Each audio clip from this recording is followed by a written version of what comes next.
పాస్టర్లు ఈ మధ్య మొదలుపెట్టిన కొత్త రకం స్ట్రాటజీల గురించి కాసేపు డిస్కస్ చేద్దాం. అంటే ఈ మధ్య కొత్తగా ఒక వివాదం నడుస్తుంది కదా.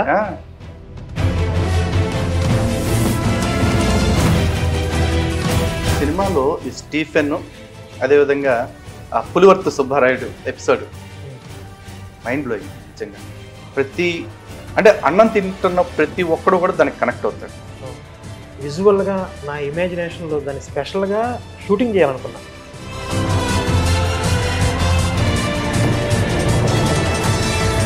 మాస్టర్లు అందరూనేమో సినిమాలు చూస్తానికి వీలు లేదు, క్రైస్తవుడు అంటే సినిమాలకు దూరంగా ఉండాలంటారు. కానీ వాళ్ళు సినిమాల ద్వారానే క్రైస్తవ్యాన్ని రూరల్లో ఎక్కించారు స్టార్టింగ్. మరి అలాంటి సినిమా మాధ్యమాన్ని వాడుకుని మీరు ఇంకాస్త ఎక్కువ మందికి రీచ్ పెంచాలి, మత మార్పుల మీద అవగాహన అనేది నా కోరిక, నాలాంటి వాళ్ళ కోరిక. ఖచ్చితంగా. ఎందుకంటే ఇప్పుడు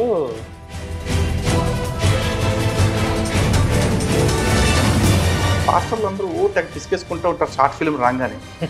ఎందుకంటారు? వీళ్ళకి అంటే క్రైస్తవం యొక్క దుస్థితి ఏంటంటే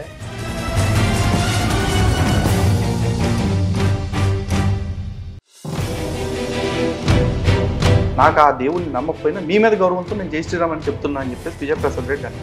దేనికి అసలు దేనికి అది ఎందుకు ఇంత వివాదం అవుతుంది? ఎందుకనంటే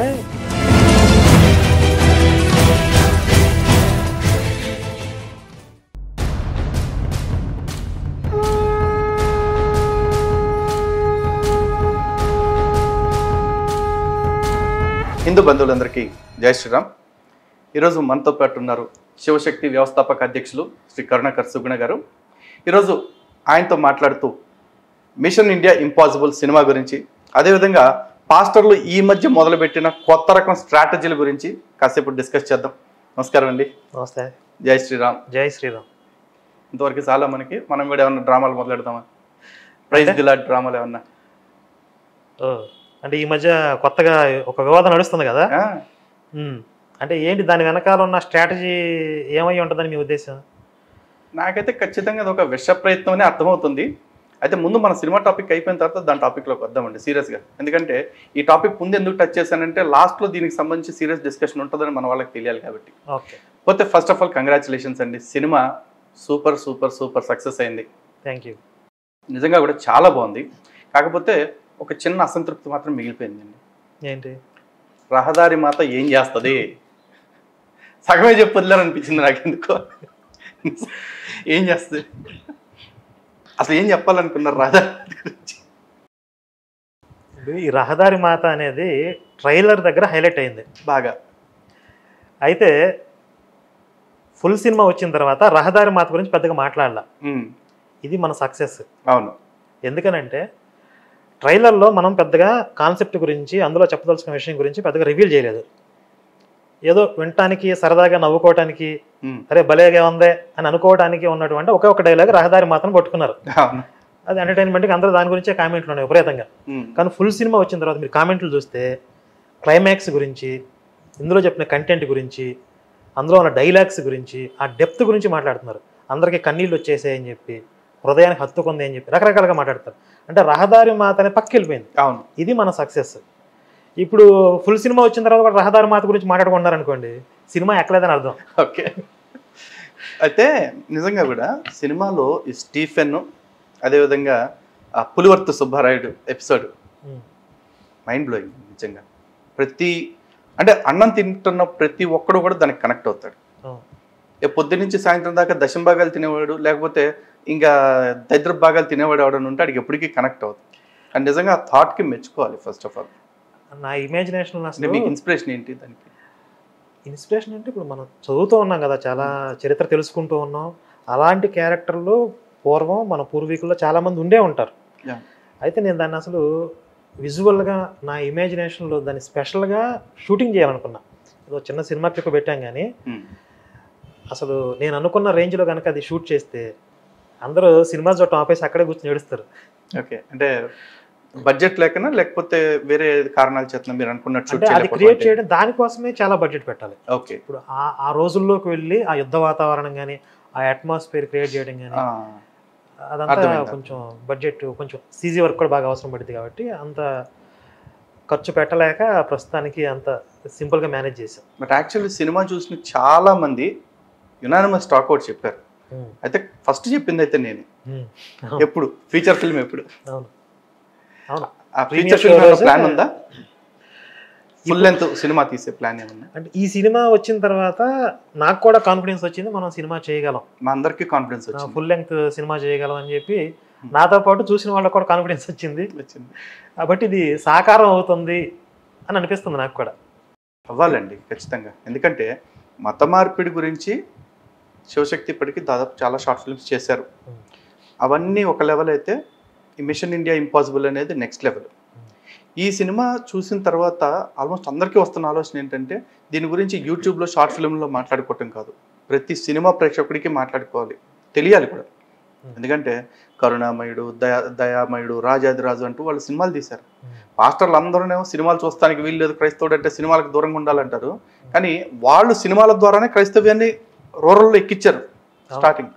మరి అలాంటి సినిమా మాధ్యమాన్ని వాడుకుని మీరు ఇంకాస్త ఎక్కువ మందికి రీచ్ పెంచాలి, మత మార్పిడి మీద అవగాహన అనేది నా కోరిక, నాలాంటి వాళ్ళ కోరిక. ఖచ్చితంగా. ఎందుకంటే ఇప్పుడు క్రిస్టియన్స్ పాస్టర్లు తీసిన సినిమాలు పక్కన పెట్టండి, నార్మల్గా వచ్చే సినిమాల్లో కూడా ఈరోజు హిందువుల్లో ఎక్కువ శాతం మంది సెక్యులరిజం అనే జబ్బుతో బాధపడుతున్నారంటే ప్రధాన కారణం సినిమా. ఆ సినిమాలో క్లైమాక్స్లో కొన్ని డైలాగ్స్ ఉంటాయి. ఒక హీరో వచ్చి ఒక బిల్డప్ షాట్స్లో జాతిరత్నాల్లో హీరో చెప్తాడు కదా, బోన్లో నిలబడి అమ్మాయి ఇక్కడ ఇరికించామని చెప్పి రకరకాలుగా. అలా అతను ఒక వేరే లెవెల్లో కొన్ని డైలాగ్స్ చెప్తాడు. ఏ మతము పక్క మతం వాడిని చంపమని చెప్పదు, అన్ని మతాలు మంచిగా చెప్తాను. ఇలాంటి డైలాగ్స్ నేను చాలా విన్నా, చాలా సినిమాలు. చిన్నప్పుడు నేను కూడా చూసి అదే నిజం అనుకున్నా. అవును, ఏ మతం కూడా పక్క వాడిని చంపమని చెప్పదంట. అసలు రాసినోడికి ఎట్లా బుర్రలేదు, చెప్పేవాడికంటే సరే ఆడు ఆర్టిస్ట్ కాబట్టి రాసిచ్చింది చెప్తున్నాడు. అవును, మరి రాసేవాడు కొంచెం అనాలిసిస్ చేసుకోవాలి, రీసెర్చ్ చేసుకోవాలి కదా. రీసెంట్గా ఇదే డైలాగు కేటీఆర్ కూడా వేశారు, గుర్తుందా? మీరు ఒక వీడియో కూడా కౌంటర్ చేశారు దానికి. ఏ మతం కూడా ఒకళ్ళు కొట్టుకోమని చెప్పదా. అవును, ఏ మతం గురించి చదివే మాట మాట్లాడతారు, ఏది చదవరు, ఈ స్టాక్ డైలాగ్ మాత్రం వాడేస్తా ఉంటారు. ఇది క్రిస్టియన్స్ నమ్మరు, ముస్లిమ్స్ నమ్మరు, నమ్మే అమాయకులు మళ్ళీ హిందువులే అందరూ కూడా. సో అలాంటి వాళ్ళని ఎడ్యుకేట్ చేయడానికి ఇట్లాంటి షార్ట్ ఫిల్మ్స్ బ్రహ్మాండంగా ఉపయోగపడుతుంది. ఖచ్చితంగా. ఒక మతమేమో నా మతం కాని వాడిని చంపుతానంటుంది, ఇంకొక మతమేమో నా మతంలోకి మార్చాలంటుంది. ఇది వాళ్ళ మత గ్రంథాలను అఫీషియల్గా రాసుకున్నారు. అవి కాదు అని చెప్పి వీళ్ళు ఎవరు చెప్పడానికి? అదే కదండి, వీళ్ళ ప్రవక్తల, వాళ్ళ మతం తరపు వీళ్ళ ప్రవక్తల. అదే మరి. అయితే ఇప్పుడు ఫీచర్ ఫిలిం తీయటానికి ముందు అంటే ఫీచర్ ఫిలిం తొందరగా సాకారం అవ్వాలని కోరుకుంటున్నా. అది సాకారం అయ్యే లోపు మరిన్ని షార్ట్ ఫిల్మ్స్ ఏమన్నా తీసే ఆలోచన ఉందా? కొన్ని స్క్రిప్ట్లు అయితే చిన్న చిన్న స్క్రిప్ట్లు ఉన్నాయి. ఇప్పుడు పెద్ద సినిమా అంటే మళ్ళీ దానికి కథాపరంగా చాలా రీసెర్చ్ చేయాలి, చాలా కసరత్తు ఉంటుంది. అంత పెద్ద కథ కొన్ని లైన్స్ ఉన్నాయి, అంటే ఈ ప్యాటర్న్ వెళ్తే బాగుంటుందని కొన్ని ఆలోచనలు ఉన్నాయి తప్ప దాన్ని ఫుల్ ఫ్లెడ్జ్డ్గా ఒక స్క్రిప్ట్గా అయితే ఇప్పుడు డెవలప్ చేయలేదు. ఒకవేళ అవసరం సందర్భం వస్తే అది చేస్తాం. చిన్న చిన్న స్క్రిప్ట్లు అయితే కొన్ని ఉన్నాయి షార్ట్ ఫిల్మ్స్కి సంబంధించి. అవి ఇక మన వీలుని బట్టి, అవసరాన్ని బట్టి, సమయం కుదిరిన దాన్ని బట్టి చేసుకుంటూ పోవడం. భవిష్యత్తులో తీసే షార్ట్ ఫిల్మ్స్లో అంటే మళ్ళీ మీరేనా హీరో, లేకపోతే వేరే హిందూ సంస్థల వాళ్ళని ఏమైనా ఇన్వాల్వ్ చేసే ఆలోచన? ఇప్పుడు ఈ సినిమాలో కూడా నేను కాదు హీరో. ఇప్పుడు ఎవరైతే లీడ్ రోల్ క్యారెక్టర్ ఉన్నాడో అతనే హీరో మెయిన్గా. ఓకే, నాది జస్ట్ గెస్ట్ అపీరెన్స్. అలాగే నాతో పాటుగా ఇంకొంతమంది హీరోలు ఉన్నారు. ఇప్పుడు పూజారి క్యారెక్టర్ కావచ్చు, పూజారి కూతురు క్యారెక్టర్, వాళ్ళు కూడా హీరోలే. అంటే కథాపరంగా వాళ్ళు హిందుత్వాన్ని పడగొట్టాలని చూస్తున్నారు. హిందుత్వాన్ని నిలబెట్టడానికి ఇలాంటి వాళ్ళు సమాజంలో ఉన్నారు అనేది కథ. నాలాంటి వాళ్ళు ఇంకా చాలామంది ఉంటారు. అంటే మనం తీసుకున్న సబ్జెక్ట్ని బట్టి నాతో పాటు ఇంకా ఎక్కువ మందిని చూపించాల్సిన అవసరం వస్తే, ఇప్పుడు పూజారి కూతుర్ని ఎట్లా అయితే చూపించామో అలాగే నాతో పాటు ఇంకొంతమంది హీరోలు కూడా వస్తారు ఆటోమేటిక్గా. గుడ్. అంటే అట్లాంటి పాత్రలో వేరే హిందూ సంఘాల వాళ్ళని ఏమైనా ఇన్వాల్వ్ చేసే ఆలోచన ఉందా, లేకపోతే ఓన్లీ శివశక్తి క్రూ? అంటే ఇప్పుడు మనం వేరే ఒక సంస్థ నుంచి ఎగ్జాంపుల్ మనం దర్శనం సినిమాలో వినోద్తో ఒక సినిమా చేసాం. ఫుల్ ఫ్లెడ్జ్డ్గా ఆయనతోనే ఆ సినిమా రన్ అయింది. అలాగే ఆ క్యారెక్టర్కి ఒక స్పెషల్ రోల్, అంటే అతను ఏదైతే ఒక స్థితి నుండి ఇంకొక స్థితిలోకి పూర్తిగా ఆ ట్రాన్స్ఫార్మ్ అవ్వటం అయిన తర్వాత ఆ క్యారెక్టర్లో వినోద్ నటించడం కాదు జీవించాడు అని చాలామంది కామెంట్స్ వచ్చాయి. అలాంటి వెయిట్ ఉన్న క్యారెక్టర్స్ మనం వినోద్కి ఇచ్చినా అతను చేసినా బాగుంటుంది. ఇప్పుడు నేను చెప్పింది మీకు అర్థమైందా? అలాగే అలాంటి క్యారెక్టర్స్ మంచి వాల్యూస్ వెయిట్ ఉన్న క్యారెక్టర్లు వస్తే కనుక మన తోటి హిందూ యోధులందరికీ కూడా ఇవ్వడానికి నాకు కూడా సంతోషం. సూపర్. ఎందుకంటే దువ్వాడ శివ గారు డబ్బులు ఇచ్చారా మీకు? ఆయన దాన్ని రుణమాఫీ చేసే పనిలో ఉన్నాడు. అంతేనా? యాక్చువల్లీ చాలా మందికి తెలియదు కదా పందెం గురించి. సో మన వేదికగా చెప్దాం. నిజానికి ఈ సినిమా అంటే స్టోరీ డిస్కషన్ జరుగుతున్న టైంలో మన ముగ్గురు ఉన్న టైంలో తను ఏమన్నారంటే దర్శనము నేనే దేవుడి లెవెల్కి ఈ సినిమా రాదు, కరుణాకర్ గారు డైరెక్షన్ చేయలేరు ఆ లెవెల్లో అని చెప్పేసి బెట్ కాశారు. దానికి మధ్యవర్తిగా నేనున్నా అంటే సాక్ష్యంగా. చిన్న కరెక్షన్ ఏంటంటే నేనే దేవుని సినిమాతో కంపేర్ చేయకూడదు. ఎందుకంటే నేనే దేవుడిని అనేది ఒక యూనిక్ కాన్సెప్ట్. అది జీవితంలో ఒక్కసారి చేయగలం. అంటే జీసస్ క్యారెక్టర్ భూమి మీదకి రావడం అనేది అప్పుడు దాకా ఎవరు చూపించలేదు. అది ఒకసారి వచ్చాడు, మనం ఆ సినిమాని తీసాం. ఇప్పుడు మళ్ళీ మనం నేనే దేవుడిని 2 అని చెప్పి చేసినా కూడా అంత ఇంపాక్ట్ ఉండదు, రాదు. అది జీవితంలో ఒక్కసారి చేయగలిగే సినిమా చేసేసాం కాబట్టి మిగిలిన సినిమాలతో మనం కంపేర్ చేసుకోవచ్చు. అది చెప్పాను, డిఎస్పీతో కూడా చెప్పాను. అయితే ఆ డిఎస్పీనే సినిమా అయిపోయిన తర్వాత ప్రివ్యూ చూసేసి స్టాండింగ్ ఓవేషన్ ఇమ్మని చెప్పేసి అడిగారు. అవును, ఆయన కూడా ఎక్స్పెక్ట్ చేయలేదు, కానీ సినిమా హిట్ అయిన తర్వాత యాక్సెప్ట్ చేశారు. అది వినయంగానే చెప్పారు. కూడా ఆయన గొప్పతనమే. అవును, అంటే నిజంగా చెప్తున్నా కదా, నేను కూడా దర్శనం సినిమా చూసిన తర్వాత నేను అనుకున్నా దర్శనం సినిమా లెవెల్లో ఇది తీయటం అంటే కొద్దిగా కష్టమే అనుకున్నాను. ఎందుకంటే దానికి చేసిన కాస్టింగ్ కానీ లేకపోతే దానికి పనిచేసిన టెక్నీషియన్స్ కానీ నేను ఆ లెవెల్ రాదని అనుకున్నా ఫ్రాంక్గా చెప్పాలంటే. బట్ నిజంగా అందరు అంచనాలు తారుమారు చేశారు. డైరెక్షన్ అంటే మీరు ఫస్ట్ టైం కదా డైరెక్షన్ చేయటం ఈ సినిమాకి? ఎంతమంది చిన్న చేశాను కానీ ఫుల్ ఫ్లెడ్జ్డ్గా చేయటం ఇది. అంటే ఒక సినిమా క్వాలిటీ వచ్చింది. లిటరల్గా చెప్పాలంటే కొన్ని సినిమాలు చూస్తాం కదా మనం, ఆ సినిమాలో షార్ట్ ఫిల్మ్స్ లాగా కనిపిస్తుంటాయి. అట్లాంటి ఒక షార్ట్ ఫిల్మ్ చూస్తుంటే సినిమా ఇంపాక్ట్ కనిపించింది బిగ్ స్క్రీన్ మీద. అవును, ఇది షార్ట్ ఫిల్మ్ అని ఎవరన్నారని చెప్పి చాలా కామెంట్లు వచ్చినాయి. అవును, వస్తాయి, ఖచ్చితంగా వస్తాయి. అంత దర్శనం సినిమాకి మాకు కన్నీళ్ళు వచ్చాయి, మాకు ఏడుపు వచ్చేసింది అన్న కామెంట్లు విపరీతంగా ఉన్నాయి. మళ్ళీ ఈ సినిమా కనపడ్డాయి నాకు అలాంటి కామెంట్లు. చివరిలో ఒక ఆమె అయితే ఏడుస్తూ ఫోన్ చేసింది, చూసా. చాలా సంతోషం అండి. ఇట్లాంటివి మరిన్ని షార్ట్ ఫిల్మ్స్ రావాలి. ఇంకా ఫీచర్ ఫిల్మ్ కూడా వీలైనంత తొందరగానే, అంటే వీలైతే సమాజం మొత్తం కూడా హిందూ సమాజం అంతా సపోర్ట్ చేస్తే అది తొందరగానే కార్యరూపం దాలుస్తుందని చెప్పేసి ఎక్స్పెక్ట్ చేస్తూ ఉన్నాను. సో సినిమాలో ఇంకొక ఇన్కంప్లీట్నెస్ నాకు ఒకటి అనిపించిందండి. అంటే ఇన్కంప్లీట్నెస్ మరి కావాలని ఏమన్నా గ్యాప్ వదిలేరా అర్థం కాల. అందులో విలియమ్స్ ఒక జిహాదీగాడితో మాట్లాడి ఈ జిహాదీగాడు చెప్తే విన్స్ అవ్వట్లేదు అని చెప్పేసి అంటాడు. అక్కడ వరకు బాగుంది, మంచి ఊపు వచ్చింది. ట్రైలర్లో చూసినప్పుడు ఓహో రౌండ్ వేసుకున్నారు జిహాదీగాళ్ళని కూడా అని చెప్పేసి అనుకున్నాం. కానీ సినిమాలో జిహాదీగాళ్ళని ఎక్కడ టచ్ చేసినట్టు అనిపించలే. ఏంటి రీజన్ ఏంటండి? అంటే మల్టిపుల్ కాన్సెప్ట్స్ ఒకే సినిమాలో హ్యాండిల్ చేయలేం కదా. ఓకే, ఇది క్రిస్టియన్ మాఫియా గురించి చేసిన సినిమా కాబట్టి దాని మీదే ఫుల్ ఫోకస్ పెట్టాం. ఒకవేళ ఈ జిహాదీ గ్యాంగ్ గురించి కనుక చెప్పాలనుకుంటే పూర్తి స్థాయిలో దాని మీద ఒక సినిమా చేయాలి. ఏమన్నా ఆలోచన ఉందా? చేయొచ్చు. అంటే ఏది కూడా నేను ముందు అవును కాదు అని కొన్ని చెప్పలేం. ఓకే, ఆ నిమిషానికి ఇప్పుడు ఆ సందర్భాన్ని బట్టి అవసరాన్ని బట్టి నన్ను ఎవరైనా గెలికాడు అనుకోండి, ఈ జిహాదీగాళ్ళు ఎవరైనా గెలికారు అనుకోండి, ఆ మధ్య ఈ సిరాజ్ రెహమాన్ వీళ్ళందరూ హిందూ గ్రంథాల గురించి బాగా మాట్లాడడం మొదలు పెట్టారు. ఈ మధ్య మీరు కూడా కొన్ని ఎపిసోడ్స్ కౌంటర్స్ చేశారు కదా.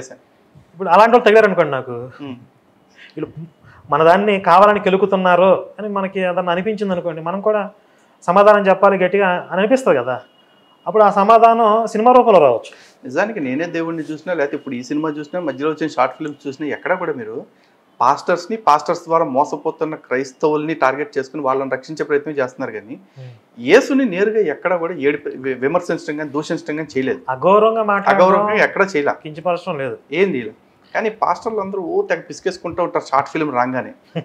ఎందుకంటారు? వీళ్ళకి అంటే క్రైస్తవం యొక్క దుస్థితి ఏంటంటే సిద్ధాంతపరంగా చాలా బలహీనంగా ఉంటుంది. అవును, దాన్ని కవర్ చేయడానికి కానీ దాన్ని నిలబెట్టడం కానీ ఇప్పుడు వీళ్ళకి శిరోభారంగా తయారైపోయింది. పూర్వం అంటే రాతి యుగాలు లాంటి నడిచింది, దాని మీద మనం ఓపెన్గా ఇలా మాట్లాడగలుగుతున్నాం ఈరోజు. పూర్వం అలా మాట్లాడే స్వేచ్ఛ లేదు, అందులో అసలు ఏముందో కూడా ఎవరికీ తెలియదు, వీళ్ళు చెప్పిందే నడిచింది. ఇప్పుడు అంత అదేమంటారు దొలతనం అనేటువంటి ఒక పరిశుద్ధ గ్రంథం అని పేరు పెట్టుకున్నటువంటి ఆ అపవిత్ర గ్రంథాన్ని నిలబెట్టడానికి వీళ్ళ శక్తికి మించిన భారం అది కవర్ చేసుకోవడానికి వీళ్ళు పడే తిప్పలు ఇవి. అంతే కదా, అంతే. చాలా మందిని సినిమా చూసిన తర్వాత కూడా విపరీతమైన కామెంట్లు పెడుతుంటే నాకు అదే అనిపిస్తుంది, తెక్క కుదిరింది రోకలు తలగట్టండి అన్నట్టుగానే బిహేవ్ చేస్తున్నారు ఒక్కొక్కడు. అందుకే అన్ని క్లియర్గా అర్థమవుతున్నాయి. దేన్ని ఒక్కదాన్ని కూడా వాళ్ళు కౌంటర్ చేయలేని పరిస్థితి. అయినా కూడా మా మతం గొప్పది, మా యేసు గొప్పది, మా బైబుల్ గొప్పది, ఇదే మాట మీద ఫిక్స్ అయిపోయినారు. స్టాక్ డైలాగ్స్ అంటారు కదా మీరు, అదే స్టాక్ డైలాగ్స్ కూడా అయిపోతూ ఉన్నారు. అందుకే మీకు ఎప్పుడైనా సరే సిద్ధాంత చర్చ జరుగుతుంది అంటే మొట్టమొదట భయపడేది పాస్టర్లు, క్రైస్తవులు. మనం క్రైస్తవానికి ఎక్కడ డ్యామేజ్ అయ్యిద్ది అని చెప్పి. నాకు విజయ్ కుమార్కి డిబేట్ జరుగుతుంటే జెరూసలేం మత్తలో వాడు పోలీస్ కంప్లైంట్ ఇచ్చి ఆపించాడు. పోలీసులు వీళ్ళు ఏదో గొడవలు రేపెడుతున్నారు, కొట్టుకుని చచ్చేలాగా మాట్లాడుతున్నారు. మేము కొట్టుకునే విధంగా మేము మాట్లాడట్లా, చక్కగా కూర్చొని సిద్ధాంతపరంగా చర్చ చేస్తున్నాం. అక్కడికి పోలీస్ కంప్లైంట్ ఇచ్చి ఆపించేసాడు. ఎందుకని? అది జరిగితే క్రైస్తవానికి డ్యామేజ్ అయ్యింది కాబట్టి. సలగల జానరాజుకి నాకు జరుగుతున్న డిబేట్ మధ్యలో ఆపించేశారు. విజయ్ కుమార్ ఆపించారు. మేమందరం ఒట్టేసి మరి జానరాజుని ఆపేసామని చెప్పి విజయ్ కుమార్ నాతో చెప్పాడు. ఇప్పుడు జానరాజు మీతో నాతో కూర్చొని డిబేట్ చేస్తే జాన్ బాబు గారిని పాస్టర్లు అందరూ తిడుతున్నారు. వెలేసినట్టు చేశారు. ఒక రకంగా చెప్పాలంటే ఇంకా ఎంత నీచం అంటే అమ్ముడు పోయాడు అని చెప్పేసి మాట్లాడుతున్నారు. పాపం ఆయన పరిధిలో ఆయన కవర్ చేయడానికి బాగానే ట్రై చేశాడు ఆయన. అంతే. నల్లట పుస్తకంలో తప్పులుంటే ఆయన మాత్రం ఏం చేస్తాడు? ఇప్పుడు స్వయంగా యేసు, పేతురు, పాలు వచ్చినా కూడా దాన్ని నిలబెట్టలేరు. ఈ పాస్టర్ల వల్ల ఏమైంది? సిద్ధాంతపరంగా ఎప్పుడైనా చర్చ జరిగింది అంటే మాత్రం క్రైస్తవం బలహీన పడతా ఉంటుంది. ఈ చర్చలు జరగటం వాళ్ళకి ఇష్టం లేదు. అందుకని గతంలో విపి రెడ్డితో మీకు డిబేట్ జరిగిన, విజయ్ కుమార్తో మీకు డిబేట్ జరిగిన, సలగల జాన్రాజ్తో డిబేట్ జరిపించే ప్రయత్నం చేసిన, తర్వాత మొన్న మన దగ్గరికి జాన్ బాబు వచ్చిన, నేను విజయ్ కుమార్తో డిబేట్ చేసిన, ఎక్కడ ఎవరైనా కొట్టుకోవటం తిట్టుకోవటం చేసాము? ఉండదుగా. చాలా సాఫ్ట్గా జరిగిపోయింది కదా. మరి డిబేట్ల వల్ల రచ్చలు జరిగిపోతున్నాయి, గొడవలు జరిగిపోతున్నాయి, వాటిని ఆపటంలో వాళ్ళ ఉద్దేశం ఏంటంటారు? భయం తప్ప. ఇప్పుడు ఈ రిజల్ట్ ఏదైతే వస్తుందో, ఇప్పుడు గర్భాప్సీలు అవుతున్నారు కదా, ఇలా జరిగిద్ది అని చెప్పి వాళ్ళు ముందే ఊహించారు. ఇలా చర్చలు జరుగుతూ పోతే, క్రైస్తవం బలహీన పడిపోతే, మన డొల్లతనం మొత్తం ఎక్స్పోజ్ అయిపోతే క్రైస్తవం కుప్పకూలిపోద్ది. కాబట్టి మన వ్యాపారం మనం గుట్టుగా చేసుకుందాం, మన గొర్రెలు మనకు ఉన్నాయి కదా.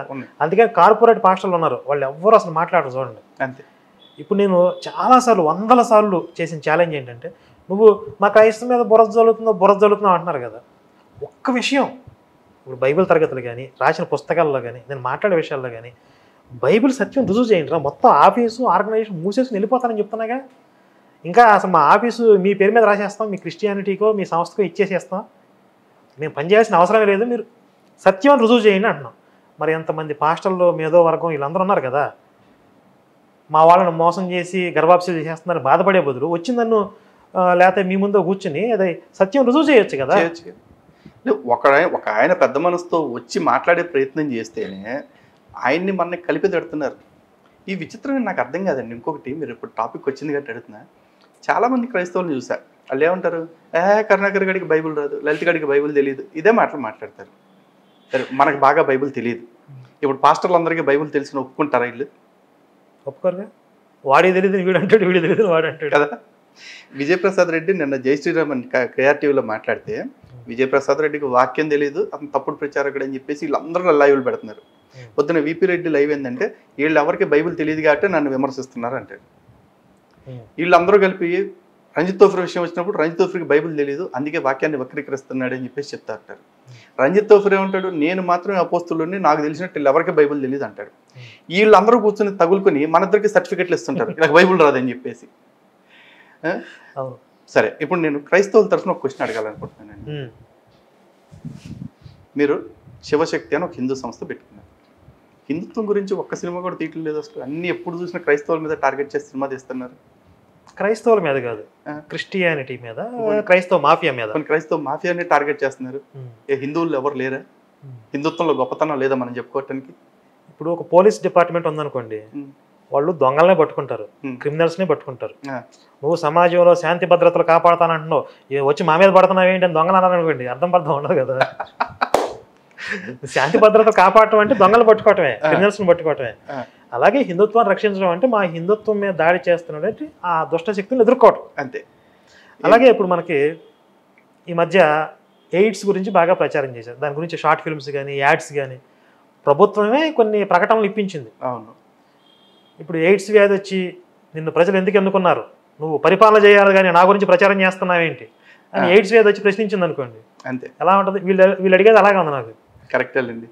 ఎయిడ్స్కి, కోవిడ్కి, యాంథ్రాక్స్కి ఎట్లాగా ఆ భయపడ్డారు. వ్యాధి గురించి జనాలకు అవగాహన తేవాలి కదా, అదే మనం చేసే పని. అంతే, దానికంతే. చికిత్స లేదు, నివారణ ఒకటే మార్గం అని చెప్తారు కదా. అదే ముందు మనం ఏదైతే ఒక వ్యాక్సిన్ అవసరం ఉంటుందో కొన్ని వ్యాధులకి, అలాగా హిందువులకి వ్యాక్సిన్ అవసరం ఈ మాఫియా వైరస్ నుండి. సూపర్గా చెప్పారు. పోతే నిన్న కేఆర్ టీవీ ఎపిసోడ్లో చూశారు కదా, ఈ ప్రైజ్ ది లార్డ్ జై శ్రీరామ్ ఎపిసోడ్ ఒకటి నడిచింది విజయ్ ప్రసాద్ రెడ్డిది. అందులో విజయ్ ప్రసాద్ రెడ్డి వ్యవహరించిన తీరు ఒకసారి మనం చూస్తున్నట్టయితే, ప్రైజ్ ది లార్డ్ అనగానే ఏ ఉద్దేశంతో చెప్తున్నారు అని అడిగాడు. దానికి క్రాంతి ఏదో చెప్పారు.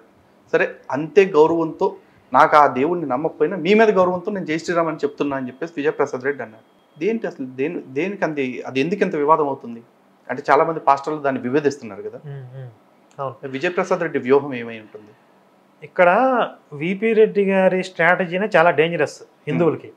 ఎందుకనంటే ఇదే విపి రెడ్డి గారు గతంలో హిందుత్వం గురించి, మన దేవుళ్ళ గురించి నానా రకాలుగా మాట్లాడిన వీడియోలు కూడా ఉన్నాయి. దానికి నేను కౌంటర్లు ఇచ్చాను, చాలా రాద్ధాంతం కూడా జరిగింది.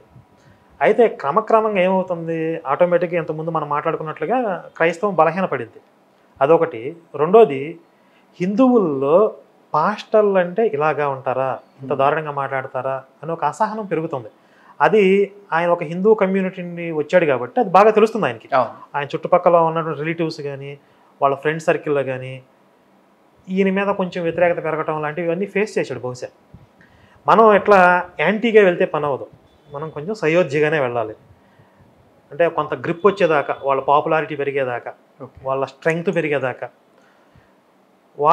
వాళ్ళకి వ్యతిరేక భావనతో కాకుండా సయోధ్యగా వెళుతూ మన మత మార్పిళ్ళు మనం చాప కింద నీరులాగా విస్తరించుకోవాలి అనే స్ట్రాటజీని ఆయన తర్వాత నుండి అమలు చేయడం మొదలుపెట్టాడు. అందుకని నాకు చాలామంది హిందూ ఫ్రెండ్స్ ఉన్నారు. నేను హిందూ వ్యతిరేకిని కాదు, నేనేం అలా మాట్లాడడానికి నాకేమి ఇంట్రెస్ట్ లేదు, నేను అన్ని మతాలను గౌరవిస్తాను అన్నట్లుగా. అంటే క్రిస్టియన్స్లో కూడా, పాస్టర్లలో కూడా ఉదార స్వభావం ఉన్నవాళ్ళు, కాస్త విశాల దృక్పథం ఉన్నవాళ్ళు ఉంటారు. అంటే ఈయనతో పాటు చాలామంది పాస్టర్లు విశృంఖలంగా మాట్లాడిన వీడియోలు బాగా ప్రచారం అయినాయి కదా. చాలా. ఇప్పుడు వాళ్ళు దేశానికి వ్యతిరేకంగా మాట్లాడినవి కానీ, మన దేవుళ్ళకి, మన హిందుత్వాన్ని దారుణంగా తిడుతూ మాట్లాడినవి కానీ, ఇవన్నీ చాలా ఇంపాక్ట్ చూపించాయి. అంటే అప్పటిదాకా సెక్యులర్ మత్తులో ఉన్నటువంటి హిందువులు కూడా ఒక్కసారిగా కళ్ళు తెరిచి ఆ క్షాత్రం మేల్కొని కర్రబొట్టుకుని తలగొడ్లు చుట్టేటటువంటి స్థితి సమాజంలో వచ్చేస్తుంది. దీన్ని ఐడెంటిఫై చేశాడు విపి రెడ్డి. ఇప్పుడు హిందువుల్ని కూల్ చేయాలి, వీళ్ళు మేల్కో అంటున్నారు.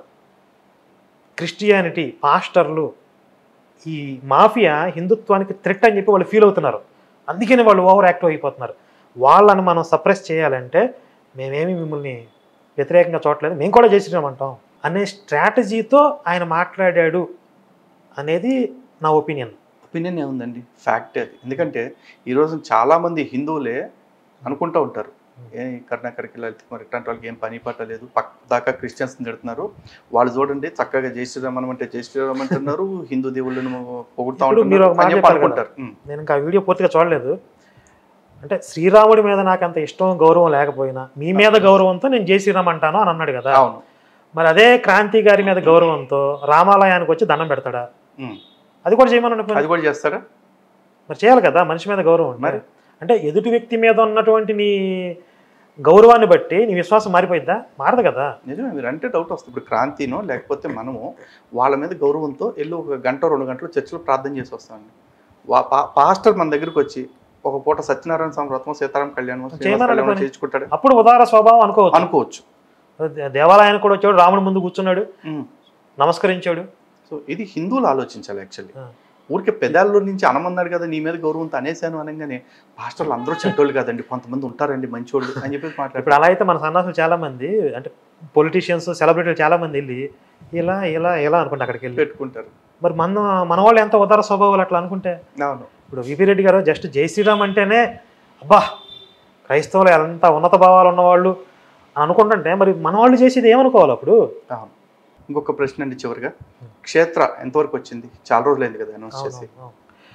నాకు పెండింగ్ ఉన్న వర్క్స్లో చాలా ప్రయారిటీగా ఉన్న ఒక ప్రధానమైనటువంటి విభాగం అది.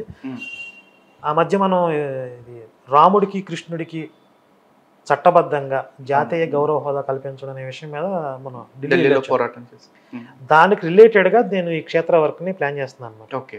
దానికి చట్టబద్ధత తేవడం కోసం ప్రజల మద్దతు మనం తీసుకురావాలి కాబట్టి కోటి సంతకాల సేకరణ అనే ఒక కాన్సెప్ట్ తీసుకుందాం అనుకుంటున్నాం. దానికి సంబంధించి మన కార్యకర్తలందరికీ ఎవరెవరు దీన్ని భుజానికి ఎత్తుకోగలరో వాళ్ళందరినీ గుర్తించి లోకల్గా వాళ్ళ ఏరియాలలో చుట్టుపక్కల ఉన్నటువంటి, అందులో సెక్యులర్ హిందూస్ కూడా ఉంటారు, వాళ్ళతో కూడా మాట్లాడి అసలు ఏం జరుగుతుంది ఏంటి, హిందుత్వం గురించి ఎందుకు మనం ఆలోచించాల్సిన అవసరం ఉంది, ఈ విషయాలన్నీ కూడా ఏమీ తెలియనటువంటి హిందువులకు కూడా తెలియజెప్పి వాళ్ళ మద్దతు కూడా సేకరించి దాని ద్వారా మనం అనుకున్న లక్ష్యాన్ని సాధించడం అని ఒక చిన్న ప్రణాళిక తయారు చేసుకుంటున్నాను. దాని గురించి పూర్తిగా నేను అనౌన్స్ చేస్తాను తొందరలో. సూపర్. అలాగే మీరు కూడా ఇందులో భాగస్వాములు అయితే బాగుంటుంది. అంటే ఇప్పుడు మీరు హిందూ జనశక్తి తరపున కూడా ఇలా ప్రజల మద్దతు కూడగట్టడం అనే దానికి సంబంధించి మీరు కూడా వర్క్ చేయొచ్చు మీ పరిధిలో. తప్పకుండా చేద్దాం. అలాగే ఆల్రెడీ మనం ఇప్పటికే కలిసి చాలా కార్యక్రమాలు చేయడం జరిగింది. భవిష్యత్తులో కూడా చాలా కార్యక్రమాలు ఇంకా చేయాల్సి ఉందండి మనం. ఎందుకంటే విడివిడిగా పని చేసినప్పుడే ఇంత సాధించుకున్నాం. కలిసి పని చేస్తే దీని ఇంపాక్ట్ ఇంకా డబుల్ ఉంటుంది. ఆల్రెడీ ఇప్పటికే మన పేరు చెప్తేనే ప్యాంట్లు తడుపుకునే పరిస్థితి వచ్చింది చాలా మందికి. ఆ పరిస్థితి ఇంకా పెరగాలి అంటే ఇంకా చాలా కార్యక్రమాలు మెసేజ్ వస్తూ ఉంటాయి. పాస్టర్లు వచ్చి కరపత్రాలు ఇవ్వబోతుంటే మీకు శివశక్తి తెలుసా, కరుణాకర్ తెలుసా, లలిత్ కుమార్ తెలుసా అని చెప్పి అడుగుతుంటేనే వాళ్ళు వెళ్ళిపోతున్నారు. ఇంకా అలాంటి మెసేజ్లు కూడా వస్తున్నాయి. సారీ, ఎందుకు ఇప్పుడు మొన్న జాన్ బాబు గారి మీద వీళ్ళు అంత పగబట్టేయడానికి ఆ ఒక డైలాగ్ కూడా కారణం. జాన్ బాబు గారు ఇంటర్వ్యూలో చెప్తూ అండ్ కరుణాకర్ గారు మీరు వచ్చిన తర్వాత ఎవరు వస్తున్నారండి పాస్టర్ల ఇంటికి అని చెప్పేసి అన్నారు ఇంటర్వ్యూలో.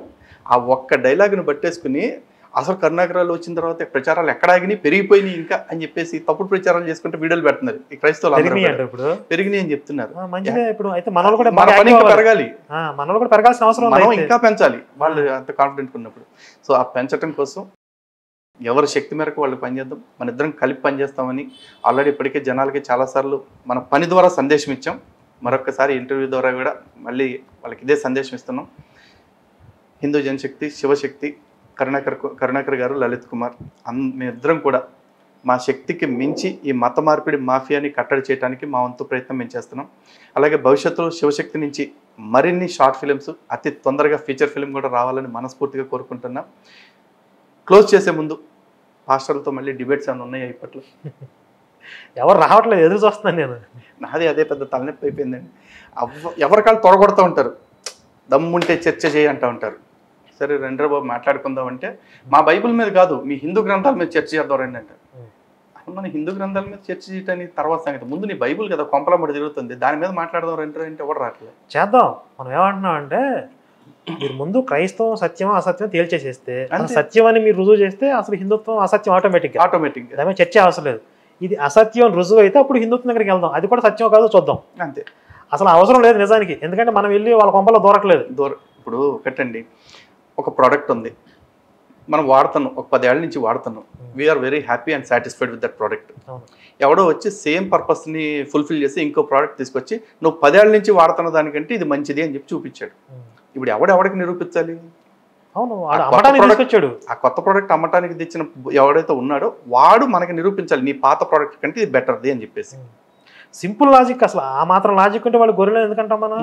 మరి అది మాట్లాడకుండా నీ హిందూ గ్రంథాలను చూపించి నీ ఇదే హిందూ గ్రంథాలని మీ తాతలు, మీ ముత్తాతలు, వాళ్ళ ముత్తాతలు అందరూ పాటించారు, చదువుకున్నారు, గౌరవించారు, అయిపోయింది. ఇప్పుడు దీని నుంచి దూరం వెళ్తుంది మీరు, దీని మీద దుష్ప్రచారం చేస్తుంది మీరు. మీ పుస్తకాన్ని దాని సత్యసంధతని నిరూపించండి. ఇదే కదా మీరు అడిగిన నేను అడిగిన. ఇప్పుడు నా దగ్గర ఫోన్ ఉంది, అది వజ్ర వైడూర్యాలతో పొదగబడింది, అద్భుతమైనటువంటి ఫోన్ అని నేను భావిస్తా.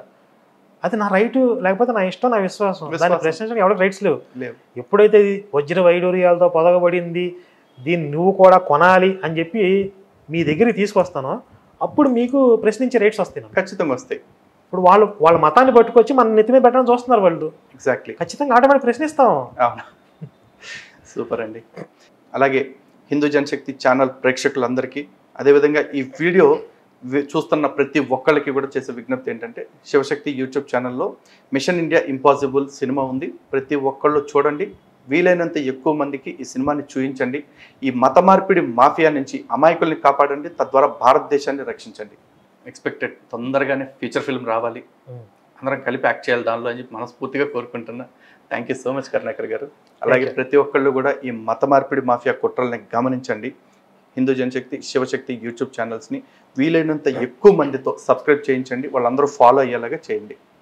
జై శ్రీరామ్, భారత్ మాతాకి జై.